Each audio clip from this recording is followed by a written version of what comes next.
Sir sir पीछे साहब, sir हाथ नीचे कर। 2 अक्टूबर 2022 से जो जन स्वराज पद यात्रा के तहत हम लोगों ने पश्चिम चंपारण के विधिहरवा आश्रम से चलना शुरू किया है, उसके करीब करीब अभी 20 महीने होंगे। 2 अक्टूबर को 2 बरस होगा। बीच में हम लोग कुछ 1-2 महीने रुके भी, क्योंकि लोकसभा का चुनाव था। और इन 20 महीनों में पश्चिम चंपारण से चल के पूर्वी चंपारण, शिवहर, सिवान, गोपालगंज, सिवान, छपरा, वैशाली, समस्तीपुर, मुजफ्फरपुर, सीतामढ़ी, दरभंगा, मधुबनी, खगड़िया, बेगूसराय, सहरसा होते हुए हम लोग अभी मधेपुरा पहुंचे हैं 2 दिन पहले। मधेपुरा में मैं अभी 15-20 दिन रहूंगा। प्रयास होगा कि हर प्रखंड में जहाँ तक हो सके, जितने गांव में, जितने पंचायत में जाने की जरूरत हो वहाँ जाएं।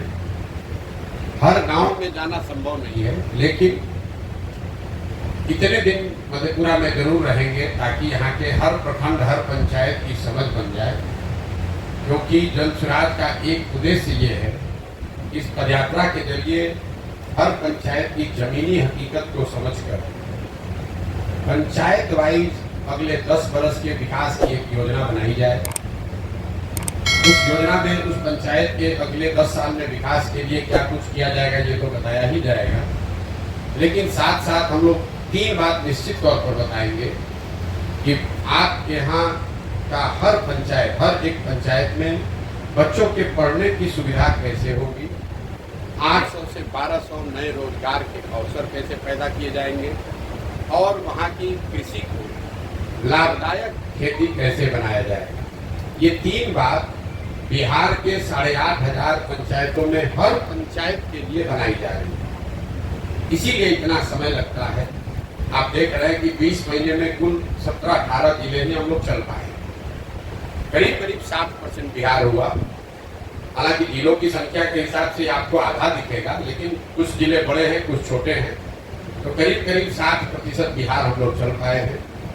अभी आगे ये यात्रा 1 साल चले, 1.5 साल चले, अभी चलती रहे, इसको रुकना नहीं। जो एक बार संकल्प लेकर काम शुरू किया है वो काम करते रहे। जन स्वराज इस अभियान में एक लक्ष्य ये भी है कि बिहार में विकल्प के अभाव में लोगों को, गलत नेताओं को, गलत दलों को जानते बुझते वोट देना पड़ता है। उससे बचाने के लिए एक नया दल और विकल्प बने, जो दल किसी व्यक्ति प्रशांत किशोर का, किसी जाति विशेष का, किसी एक परिवार का न होकर उन सारे लोगों का हो जो बिहार में एक नया दल, एक नया विकल्प बनाना चाहते हैं। तो जब मैं मधेपुरा में हूँ, जब मैं सहरसा में था, जब मैं पीछे के जिलों में था, तो एक लक्ष्य ये है कि वहाँ से वो उन सारे लोगों को इकट्ठा किया जाए जो लोग एक नया दल, एक नया विकल्प बनाना चाहते हैं। वो लोग राजनीतिक दलों से जुड़े हुए लोग हो सकते हैं, वो गैर राजनीतिक लोग हो सकते हैं जो बिहार के इस नए प्रयास में अपना कंधा लगाना चाहते हैं। जो भी आएगा वो सब मिलकर ही दल बनाएंगे। और जो घोषणा की गई है 2 अक्टूबर को, जब हम लोग करीब 70% बिहार कर लेंगे, तब तक सारे लोगों को इकट्ठा करके 2 अक्टूबर को नया दल बनेगा। जब ये दल बनेगा तो एक जो हम लोगों ने घोषणा शुरुआती दिनों में करी थी, जब ये दल बनेगा तो इसके नेता प्रशांत किशोर नहीं होंगे। तो दल का नेता कौन होगा? दल का नेता 2 अक्टूबर को जो लोग साथ में आकर दल को बनाएंगे, वो लोग मिलकर इस दल के नेता का, नेतृत्व का चुनाव करेंगे और उसको सार्वजनिक किया जाएगा, ताकि आपको पता चलेगा कि इस 2-2.5 साल के प्रयास से किन लोगों को बिहार से इस दल, इस विकल्प को बनाने के लिए जोड़ा गया है और कौन लोग हैं जो इस दल को आगे बनाएंगे और चलाएंगे। मेरी भूमिका जो अभी है, 2 अक्टूबर के बाद भी मेरी भूमिका वही रहेगी। मैं अपनी पदयात्रा जैसे अभी कर रहा हूँ, वो आगे गांव-गांव बिहार में घूमने, जानने, समझने का प्रयास वही करता रहूँगा। गांव-गांव में जाकर लोगों को बताना, समझाना कि उनको कैसे वोट देना चाहिए, क्या करने से उनकी गरीबी खत्म होगी, ये बात बताने की प्रक्रिया 2 अक्टूबर के बाद भी जारी रहेगी। अब मैं संक्षेप में अभी मेरे जो 20 महीने के अनुभव रहे वो आपको बताऊं।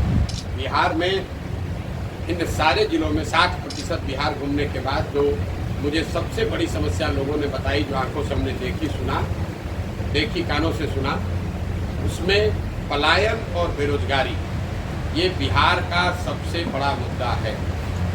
कई लोगों को लगता है कि पलायन जो है वो गरीबों की समस्या है। पलायन की जब हम बात करते हैं आपको लगता है कि पलायन का मतलब है लोगों का यहाँ से मजदूरी करने जाना। पलायन का ये समुचित चित्रण नहीं है। बिहार में पलायन से सिर्फ गरीब प्रभावित नहीं है। बिहार में सिर्फ लोगों का बिहार से पलायन नहीं हो रहा है। बिहार में पलायन के 3 पहलू हैं। यहाँ पर जो गरीब है वो तो मजदूरी करने जा रहा है, लेकिन जो मध्यम वर्गीय परिवार हैं, जो समृद्ध परिवार हैं, उनके बच्चे भी पलायन कर रहे हैं। पलायन से अछूते वो भी नहीं है। फर्क बस इतना है कि गरीब घर के बच्चे जो हैं वो मजदूरी के लिए बाहर जा रहे हैं, और जो मध्यम वर्गीय परिवार के बच्चे हैं वो पढ़ाई नौकरी के लिए बाहर जा रहे हैं।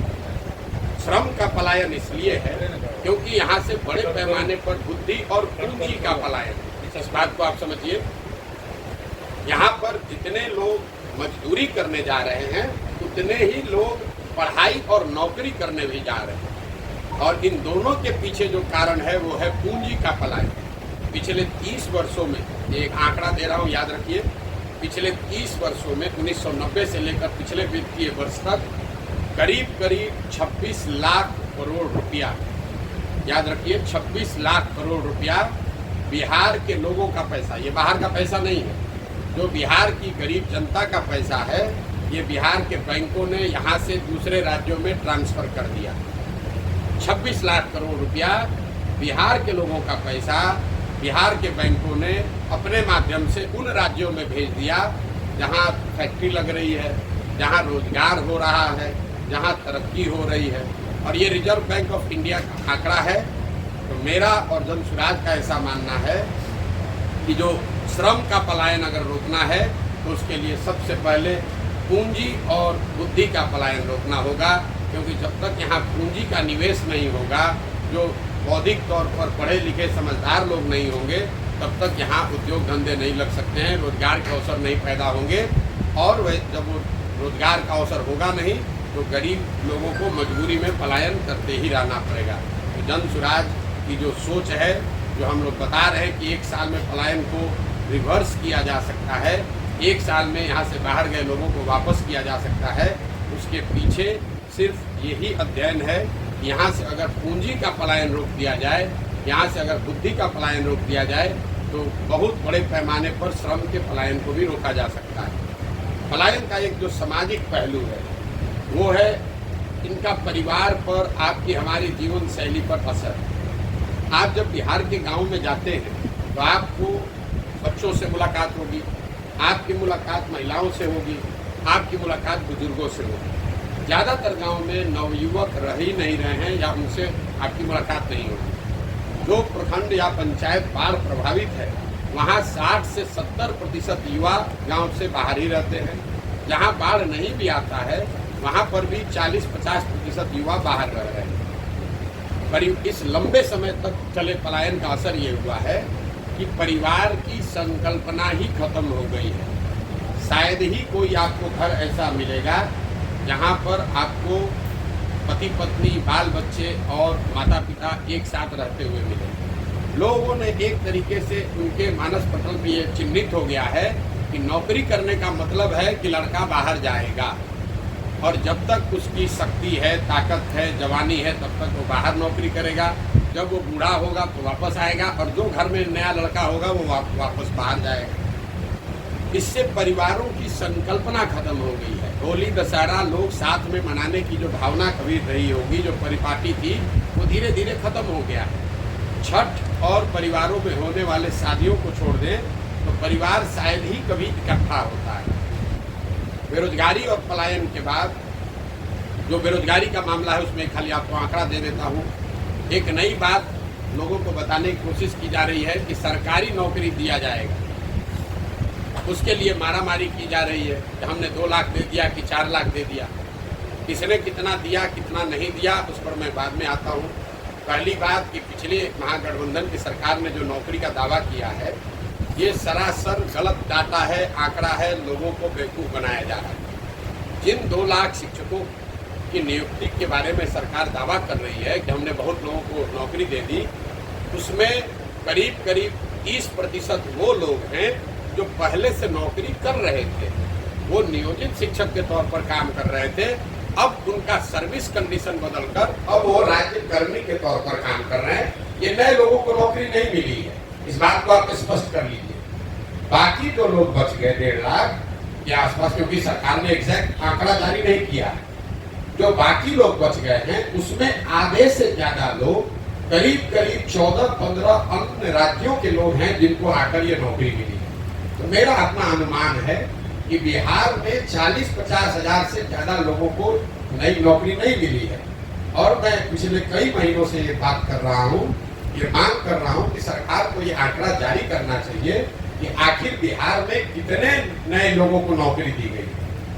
सर्विस कंडीशन को चेंज करने को हम नई नौकरी नहीं मान सकते। दूसरे राज्य के लोग आकर नौकरी कर रहे हैं, उससे बिहार के लोगों का कोई फायदा नहीं हुआ। लेकिन जो बड़ी बात है, क्या सरकारी नौकरी से बिहार का भला हो सकता है? क्योंकि नौकरी चाहे 50,000 मिला हो या 2 लाख, 30-32 वर्ष से जो लोग यहाँ राज कर रहे हैं, लालू जी, नीतीश जी, दोनों आपस में झगड़ रहे हैं कि ये नौकरी किसने दिया। हम कह रहे हैं कि आप दोनों का दावा मान लीजिए, उन्हीं को क्रेडिट दे दीजिए। एक आंकड़ा आपको दे रहे हैं, बिहार में चपरासी से लेकर मुख्य सचिव तक, चपरासी से लेकर मुख्य सचिव तक, नियोजित हो, कॉन्ट्रेक्चुअल एम्प्लॉय हो, रेगुलर एम्प्लॉय हो, सबकी संख्या अगर आप जोड़ दीजिएगा तो कुल जमा 1.97%, मतलब 2% से कम लोग ही सरकारी नौकरी करते हैं। तो जो लोग ये दावा कर रहे हैं कि सरकारी नौकरी से आपका जीवन बदल जाएगा, वो बिल्कुल आपको भरमा रहे हैं, आपको गलत सपना दिखा रहे हैं। पिछले 75 साल में 1.97% लोगों को सरकारी नौकरी मिली है। उसमें 40-45 वर्ष कांग्रेस का राज शामिल है, उसमें नीतीश और भाजपा का डबल इंजन का सरकार शामिल है, उसमें लालू राबड़ी जी का 15 साल सामाजिक न्याय का सरकार शामिल है। सबके प्रयास के बाद भी सिर्फ 2% लोगों को ही नौकरी मिली है। तो ये जो भ्रम फैलाया जा रहा है कि सबको नौकरी मिल जाएगी, ये सिर्फ समाज को लॉलीपॉप दिखाकर वोट लेने की राजनीति है। पूरे दुनिया में ऐसा कहीं कोई प्रमाण नहीं है कि 13 करोड़ आबादी वाले समाज में, राज्य में सरकारी नौकरी के जरिए बेरोजगारी दूर किया जा सकता है। दुनिया में इस बात का जरूर प्रमाण है कि अगर लोगों को अच्छी शिक्षा दे दी जाए, उनको स्किल दे दिया जाए और उनको काम करने की सुविधा और पूंजी दे दी जाए, उससे उनको रोजी रोजगार मिल सकता है, उससे उनकी गरीबी दूर हो सकती है। तो जन स्वराज का इस पर जो सोच है कि जब ये व्यवस्था बने तो पहला काम 15 साल से कम उम्र के बच्चों के लिए विश्व स्तरीय पढ़ाई की व्यवस्था की जाए, ताकि वो बच्चा आगे चलकर समाज पर, राज्य पर बोझ न बने। इसी समाज में जो लोग पढ़ लिख गए हैं, नौकरी कर रहे हैं, अपने पैर पर खड़े हो गए हैं, उनको सरकार से 4 किलो अनाज नहीं चाहिए, उनको इंदिरा आवास योजना के लिए लड़ाई नहीं करना है, उनको 400 रुपया का पेंशन नहीं चाहिए। तो पूरे दुनिया भर के जो विद्वान लोग हैं, जिनसे जो लोग जन स्वराज की मदद कर रहे हैं, सुझाव दे रहे हैं, वो बता रहे हैं कि बिहार की व्यवस्था अगर बदलनी है तो सबसे पहला काम करना है कि 15 साल से कम उम्र के बच्चों को पढ़ाई की अच्छी व्यवस्था की जाए, ताकि वो समाज पर, समाज के संसाधनों पर बोझ न बने। दूसरा, 15 साल से 55 साल की उम्र के का जो वर्ग है, जिसको अब फिर से पढ़ाया नहीं जा सकता है, लेकिन इनको स्वरोजगार के लिए तैयार किया जा सकता है, उनके लिए पूंजी को उपलब्ध कराया जाए। अगर आपकी उम्र 35 है, 40 है, तो आपको सरकारी नौकरी नहीं मिल सकती। अगर नौकरी आ जाए तब भी नहीं मिल सकती है। इनका दशा कैसे सुधरेगा? जो सबसे बड़ा वर्ग है, 15 से 55 के उम्र के लोगों को पूंजी की उपलब्धता कराई जाए, ताकि घर घर रोजी रोजगार खुल सके।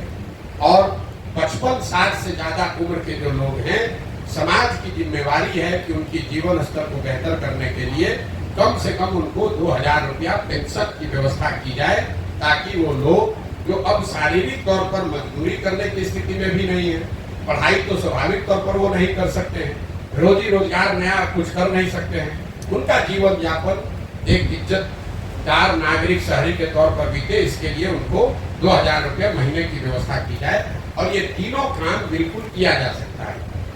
कोई कहेगा भैया शिक्षा कैसे सुधरेगा, तो शिक्षा को लेकर बिहार सरकार केंद्र सरकार दोनों के पैसे को जोड़ दीजिए तो करीब करीब 50,000 करोड़ रुपया हर साल बिहार में खर्च हो रहा है बच्चों के पढ़ाई के लिए। 50,000 करोड़ रुपया और 50 बच्चे भी अच्छी शिक्षा नहीं पा रहे हैं। तो जो जनसुराज की सोच है, विजन है कि अगर इसमें से 1/3 पैसा 15,000 करोड़ रुपया भी हर साल नई शिक्षा व्यवस्था बनाने पर खर्च किया जाए तो हम लोगों का अनुमान है कि हर प्रखंड में, नेतरहाट का आपने नाम सुना होगा, नेतरहाट के स्तर के विद्यालय अगर हर प्रखंड में एक विद्यालय खोलना हो तो करीब करीब 15 से 20,000 करोड़ रुपया उसका सालाना खर्च आएगा। जनसुराज की ये सोच है कि जो अभी शिक्षा पर खर्च हो रहा है उसका 1/3 पैसा हर प्रखंड में एक ऐसा विश्व स्तरीय विद्यालय बनाने पर खर्च किया जाए। और अगर हर साल हम लोग एक विद्यालय अच्छा वैसा बनाएंगे तो अगले 5 साल में हर प्रखंड में 5 ऐसे विद्यालय बन जाएंगे जिसका स्तर नेतरहाट का होगा। मॉडल ये है कि हर गांव में स्कूल बनाने के बजाय, हर बच्चे तक अच्छी शिक्षा पहुंचाने के बजाय हर बच्चे को अच्छे शिक्षण संस्थान में पहुंचाया जाए। ये दुनिया में जितने बड़े देश हैं जहां पर भी शिक्षा में आमूलचूल परिवर्तन लाया गया है, आप फिनलैंड चलिए, स्कैंडिनेवियन कंट्री में डेनमार्क चलिए, स्वीडन चलिए, दूसरे जो देश हैं न्यूजीलैंड चलिए, जहां पर शिक्षा में आमूलचूल परिवर्तन लाया गया है, उन देशों में सरकारों ने हर गांव में विद्यालय नहीं बनाया, उन्होंने अच्छे विद्यालय बनाए और लोगों को मोबिलिटी दे दी, बस की सुविधा दे दी, स्कूल बस की सुविधा दे दी, ताकि लोग अपने बच्चों को अच्छे शिक्षण संस्थाओं में भेज सकें। आप शहरों में भी देखते हैं, मधेपुरा में देख लीजिए, पटना में देख लीजिए, दिल्ली में देख लीजिए, आपके घर के बगल में जरूरी नहीं है कि अच्छा स्कूल है, लेकिन आप अपने बच्चे को स्कूल बस से भेजते हैं, आधे घंटा में बच्चा आपका अच्छे स्कूल में पहुंच जाता है। तो जनसुराज ने जो परिकल्पना की है कि हर प्रखंड में बिहार में अगर 5 अच्छे विद्यालय बना दिए जाएं तो और स्कूल बस की बढ़िया व्यवस्था बना दी जाए तो कोई भी छात्र 15 से 20 मिनट में अपने घर से स्कूल बस के माध्यम से स्कूल तक पहुंच जाएगा। तो ये जनसुराज की सोच है बिहार में शिक्षा के, प्राइमरी शिक्षा के आमूलचूल परिवर्तन के लिए। दूसरा जो मैंने आपको बताया कि 15 साल से 55 साल की उम्र के लोग जो बाहर जाकर मजदूरी कर रहे हैं या यहाँ पर मजदूरी कर रहे हैं, उनके हाथ में बैंकों के माध्यम से सस्ते दर पर पूंजी उपलब्ध कराया जाए ताकि आप अपना कोई न कोई रोजी रोजगार कर सकें। मैं आपको एक उदाहरण देता हूँ। मान लीजिए कि आपको बाल काटने आता है, आपको बाल काटने आता है, आपके पास 20,000 रुपया है, आप सैलून नहीं खोल सकते हैं, लेकिन अगर सरकार की कोई व्यवस्था हो जिससे 80,000 रुपया, 1 लाख रुपया आपको सस्ते दर पर लोन मिल जाए तो आप अपनी 20,000 रुपया की पूंजी जोड़कर एक सैलून खोल लेंगे, खुद उसके मालिक बन जाएंगे, 4 आदमी को रोजगार भी देंगे और आप अपना परिवार भी चलाएंगे, 4 आदमी को रोजगार भी मिलेगा। अगर वो पूंजी नहीं है, आपको बाल काटने तो आता है लेकिन पूंजी के अभाव में आप जाकर पटना में, दिल्ली में मजदूरी कर रहे हैं बाल काटने का।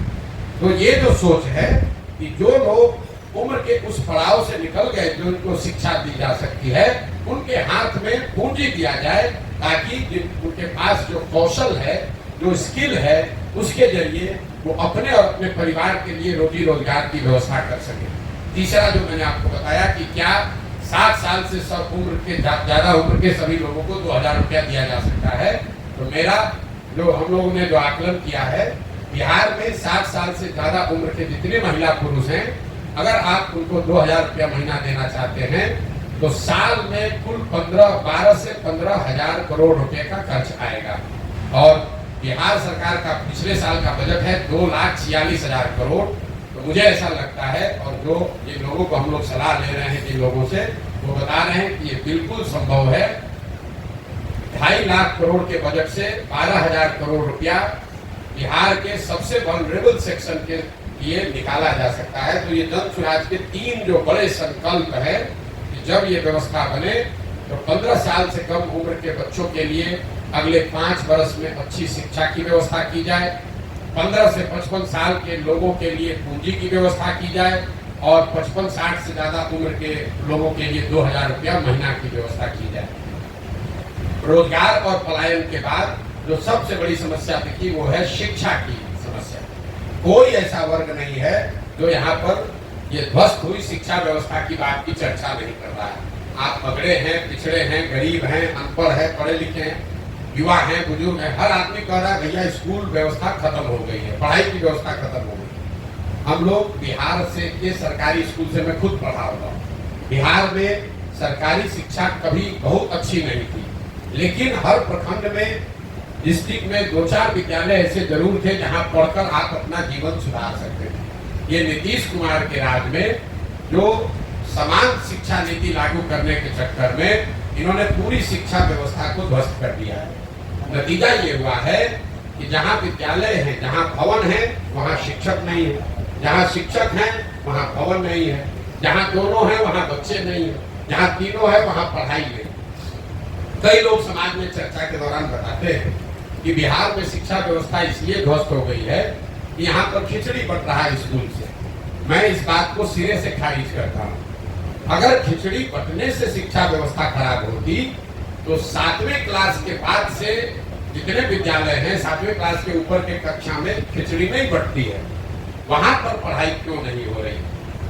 कुछ लोग ये कहते हैं कि यहाँ के शिक्षकों की जो क्वालिटी है, नियोजित शिक्षक जो हैं उनकी वजह से शिक्षा व्यवस्था खराब होगी। इस बात में भी पूरी सच्चाई नहीं है।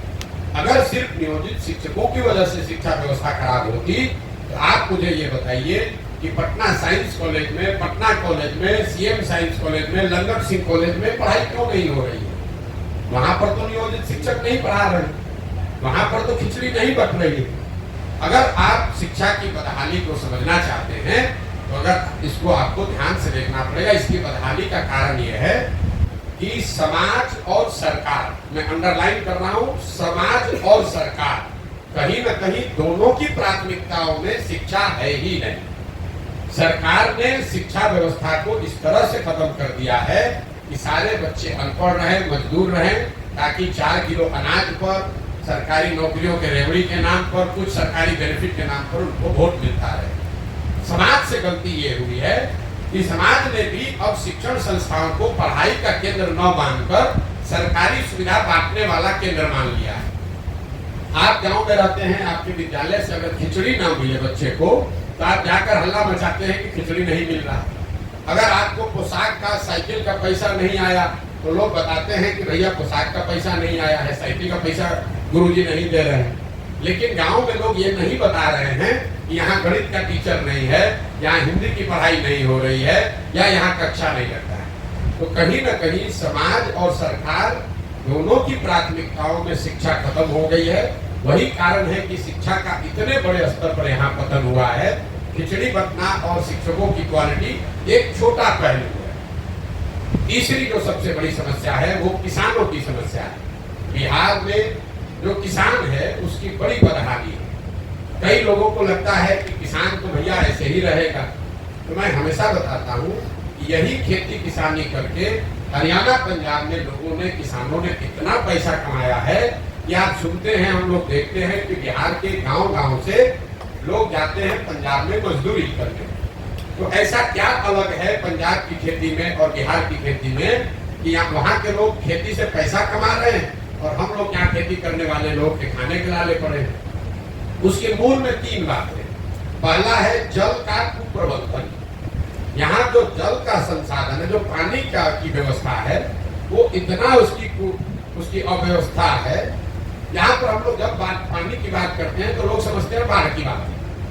मैं आपको बता रहा हूँ, बाढ़ एकमात्र कारण नहीं है जल कुप्रबंधन के लिए। बाढ़ से बिहार में करीब 40 से 50% कृषि योग्य जमीन प्रभावित होती है।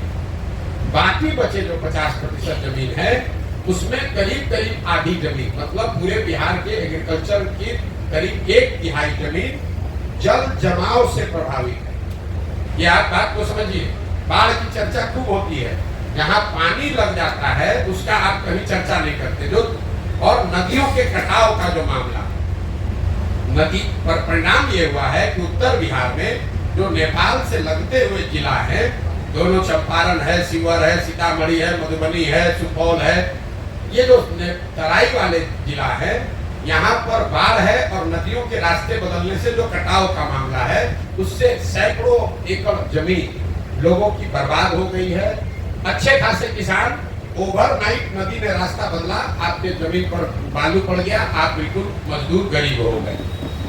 लेकिन जब आप तराई के जिलों से नीचे जाएंगे, आप गोपालगंज जाइए, गोपालगंज के बाद सिवान जाइए, सिवान के बाद छपरा जाइए, समस्तीपुर, वैशाली, मुजफ्फरपुर, दरभंगा, खगड़िया, इन जिलों में आप देखेंगे हर पंचायत में हजारों एकड़ जमीन ऐसी है जहां जल जमाव है, पानी निकलता ही नहीं है, वहां एक ही फसल होती है। इस पर कोई सरकार की चर्चा न, प्रेस में कोई बात होती है। लोकल स्तर पर लोग बात करते हैं कि भैया यहाँ 2000 एकड़ पानी लगा रहता है, लेकिन सरकार का कोई समुचित इस पर प्रयास नहीं है। और तीसरा पहलू है सूखे की। बिहार देश में, यह आंकड़ा याद रखिए, बिहार देश के बड़े राज्यों में एकमात्र ऐसा राज्य है जहां पिछले 10 वर्ष में सिंचित भूमि की मात्रा 11% से कम हो गई है। याद रखिए, 10 साल में सिंचाई वाली जमीन 11% से कम हो गई। ऐसा क्यों? जो पहले से भी नहर बने हुए थे, जो नलकूप थे, माइनर इरिगेशन के प्रोजेक्ट थे, वो रख रखाव के अभाव में बंद हो गया है। तो जब हम लोग गांव देहात में चलते हैं तो लोग बताते हैं भैया ये नहर है, पानी कभी आता था, अब नहीं आता है, यहाँ बोरिंग था, कैनाल था, अब बंद हो गया है। तो ये जो पहली समस्या है, बाढ़, जल जमाव और सूखा, इन तीनों को मिलाकर जो इतना बड़ा कुप्रबंधन है कि करीब करीब 2/3 जमीन या तो बाढ़ से प्रभावित है, या जल जमाव से प्रभावित है, या पानी नहीं रहने के वजह से सूखे से प्रभावित है। दूसरी बड़ी समस्या है भूमि सुधार। बिहार में समाजवाद की बात हुई, सामाजिक न्याय की राजनीति हुई, लेकिन बिहार में आपने भूमि सुधार की चर्चा कभी नहीं सुनी होगी। नतीजा ये है कि पूरे देश में 100 में 38 लोगों के पास जमीन नहीं है, जबकि बिहार में 100 में 60 लोगों के पास 1 इंच 1 धूर जमीन नहीं है। याद रखिए, 100 में 60 लोगों के पास बिहार में जमीन नहीं है। हजारों एकड़ जमीन ऐसी है जिसका मालिकाना हक भूमि सुधार लागू नहीं होने की वजह से डिस्प्यूटेड है। आप किसी भी कोर्ट कचहरी में चले जाइए, करीब करीब 1/3 केस कोर्ट में जमीनों के मालिकाना हक को लेकर जुड़ा हुआ है। तो जब जमीनों का मालिकाना हक क्लियर ही नहीं है, इसीलिए आपको दिखता है कि उनकी प्रोडक्टिविटी कम है, उसमें आप इन्वेस्टमेंट नहीं कर सकते। दूसरा जो इससे जुड़ा हुआ भ्रष्टाचार है, आपको रसीद कटाना है, दाखिल खारिज कराना है, 2000, 5000, 10,000, 20,000 रुपया दीजिएगा तभी काम होगा। पूरा ये जो भूमि राजस्व का मामला है, ये अंचलाधिकारी, उसके नीचे प्रखंडों में 1-2 कर्मचारी और 4-5 दलाल जिसको अटर्नी कहते हैं, इन्हीं के कंधों पर है। यही लोग रजिस्टर 2 मेंटेन करता है, यही आपको जमीन का मालिक बनाता है, यही आपके जमीन पर डिस्प्यूट खड़ा करता है और यही आपसे पैसा कमाता है। बिहार में सबसे जरूरी है भूमि सुधार, भूमि का नाप फिर से किया जाए, भूमि का मालिकाना हक तय किया जाए। मुझे लाखों लोगों की जानकारी है, हजारों लोग मिले यात्रा के दौरान, जिनको अलग अलग सरकारों ने अलग अलग कालखंड में भूमि का पट्टा दे दिया कि भैया ये तुम्हारा जमीन है, 2 डिसमिल है, 3 डिसमिल है। जिसको पट्टा दिया उसको जमीन का हक नहीं मिला, जिसका जमीन एक्वायर किया गया उसने जमीन छोड़ा नहीं। नतीजा हुआ कि पूरी जमीन, कोई सरकारी कर्म जरुआ है, कोई डिस्प्यूट में दूसरे वजह से, ज्यादातर लोग अपनी जमीन को बेच ही नहीं सकते। आप जमीन बेचने जाइएगा तो पता चलेगा उसमें अब डिस्प्यूट है। और इन दोनों के बाद, जल कुप्रबंधन और भूमि सुधार के बाद, तीसरा यहाँ जो रूरल इकोनॉमी किसानों की बदहाली है, उसकी वजह है किसानों के फसलों का उचित दाम का न मिलना। मैं 2 साल से पैदल चल रहा हूँ, मुझे कोई भी परिवार, कोई भी किसान ऐसा नहीं मिला जो यहाँ धान को उचित MSP पर बेचा हो। यहाँ पैक्स की व्यवस्था, कोऑपरेटिव की व्यवस्था, मंडी की व्यवस्था पूरी तरीके से खत्म है। एक आंकड़ा फिर आपको दूंगा, याद रखिए। हम लोग कहते हैं पंजाब में किसान बड़ा धनी है। पिछले 10 वर्ष में पंजाब में 70% धान और करीब करीब 75% गेहूं सरकारी समर्थन मूल्य पर खरीदा गया है। बिहार में पिछले 10 वर्ष में 13% धान, सिर्फ 13% धान और 1% धान गेहूं ही सरकारी मूल्य पर खरीदा गया है। तो 2100-2200 रुपया वाला धान लोग 1400-1500 में बेच रहे हैं। और एक आर्थिक सर्वेक्षण बताता है कि बिहार में किसानों के फसलों के उचित दाम नहीं मिलने की वजह से हर साल यहाँ के किसानों को करीब करीब 15 से 20 हजार करोड़ रुपए का नुकसान हो रहा है। 15 से 20 हजार करोड़ रुपए का नुकसान हर साल इसलिए हो रहा है कि सारी तकलीफ, बाढ़, सूखे, जल जमाव के बाद जो फसल आप उपजा रहे हैं उसका आपको दाम नहीं मिल रहा है। तो ये जो 3 बड़ी समस्या मैंने आपको बताई, बेरोजगारी, पलायन, दूसरा ध्वस्त हुई शिक्षा व्यवस्था और तीसरा है किसानों की समस्या। इसके अलावा जो 3 सबसे ज्यादा सुने जाने वाला शब्द है वो है सरकारी विभागों में फैला हुआ भ्रष्टाचार, अफसरों की मनमानी और तीसरा हर व्यवस्था, हर सरकारी योजना में काटे जाने वाला कट, जिसको यहाँ पर दलाली का जो नया नाम है कट जो लगता है 10%, 12%, 20% का जो कट है। कोई ऐसा डिपार्टमेंट नहीं है जहां लोग बताते हैं कि 2-4-5 हजार रुपया दिए बगैर काम हो सकता है। चाहे आपको राशन कार्ड बनाना हो, चाहे जमीन का दाखिल खारिज कराना हो, चाहे आपको पासपोर्ट बनाना है, जातीय प्रमाण पत्र बनाना है, कोई भी ऐसा काम सरकारी नहीं है जहां बिना पैसा दिए हुए आपको काम हो जाए। ये सिर्फ सामान्य लोगों के लिए नहीं है। जो चुना हुआ जनप्रतिनिधि है वो भी बता रहा है कि बिना पैसे के हम मुखिया हैं लेकिन कोई काम हो नहीं सकता है। दूसरा, जो ये सरकारी अफसरों की तानाशाही, अफसरशाही जो शब्द है, बिहार में लोगों ने अपराधियों का जंगल राज देखा है। अब जो बिहार में व्यवस्था है इसको लोग सही बता रहे हैं कि ये अधिकारियों का जंगल राज है। आप चाहे सामान्य नागरिक हैं, आप पत्रकार हैं, चुने हुए प्रतिनिधि हैं, होगा वही जो अफसर चाहेगा। इसीलिए लोग बता रहे हैं कि लालू जी का राज अपराधियों का जंगल राज था, नीतीश का राज अधिकारियों का जंगल राज है। और तीसरी जो बात है वो है कट की, कि सरकारी योजना चाहे केंद्र की हो या राज्य की, कोई ऐसी योजना नहीं है जिसमें व्यवस्थित तरीके से 10 से 40% तक कमीशन नहीं लिया जा रहा है। अगर 5 किलो अनाज बांटने वाली योजना है उसमें 30 से 35 रुपया प्रति क्विंटल लोग अपना हिस्सा ले रहे हैं। उसमें ज्यादातर जगह पर विधायक शामिल हैं, उनका भी 6 से 8 रुपया प्रति माह उनको पैसा उसमें मिल रहा है। अंदाजा लगाइए हर प्रखंड में 20 से 25 हजार अनाज आ रहा है, 20 से 25 हजार क्विंटल अनाज आ रहा है। हर क्विंटल पर 32 से 35 रुपया अनाज के से कमीशन काटा जा रहा है, जो कि अधिकारी और जनप्रतिनिधियों के बीच में बांटा जा रहा है। यही कारण है कि यहाँ पर लोगों को अनाज 5 किलो नहीं 4 किलो ही मिल रहा है।